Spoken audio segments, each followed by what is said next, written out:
Joining us now, Glenn Lundy. He has more than 25 years experience in all aspects of the car business. He's also the host of the 800% Facebook morning show. Welcome back to you. It's nice to see you. I know everybody's sort of digesting the news of this tariff relief, so to speak. What's your understanding of the rebates and will it offset tariff costs? Well, I think, for the first time, we're seeing a carrot, not a stick, right? Typically, Trump and the administration, they come in and it's like, here's the big stick and this is what we're going to have to do.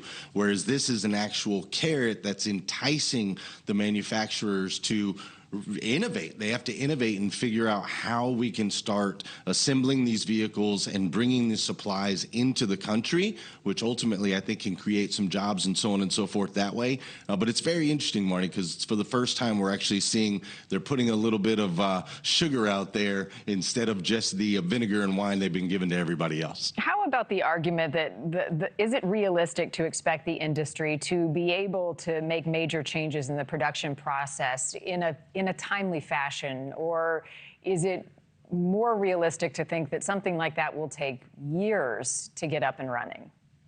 Well, I think the interesting part of it, and here's, I believe, part of the chess move, is you have a lot of tier 2 and tier 3 parts manufacturers, so smaller companies, not the GMs and the Stellantis and the huge companies, but you have these small parts companies that ultimately could be acquired. So the way that I see this playing out is some of the bigger manufacturers are actually going to do direct partnerships or collaborations, maybe even mergers with some of these smaller tier 2 and tier 3 manufacturing companies. So yeah, realistically, they could make it happen pretty fast if they acquire or align with manufacturers that are already here in the States.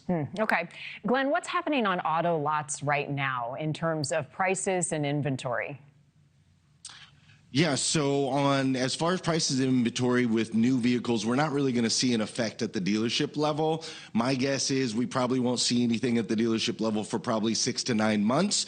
We have vehicles that are already over here in the United States of America that are not going to be tariffed. So we've got to get through that inventory first. Then we're going to start to see in 26 models, 27 models, that's when you'll start to see these tariffs that are affecting the prices for the consumer. So I think we have a small window, 4, 6, 7 months before it starts to affect us on a consumer level.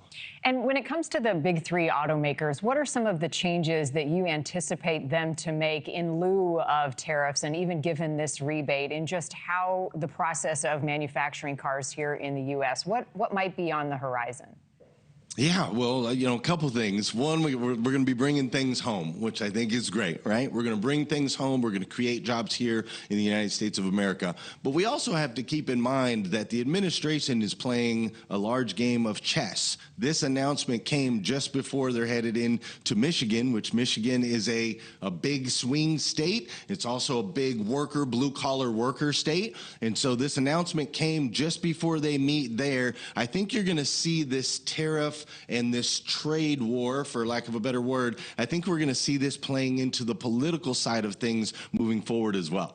Thank you for watching. Subscribe below and download our NewsNation app right now on your phone, and you will get fact-based, unbiased news for all Americans.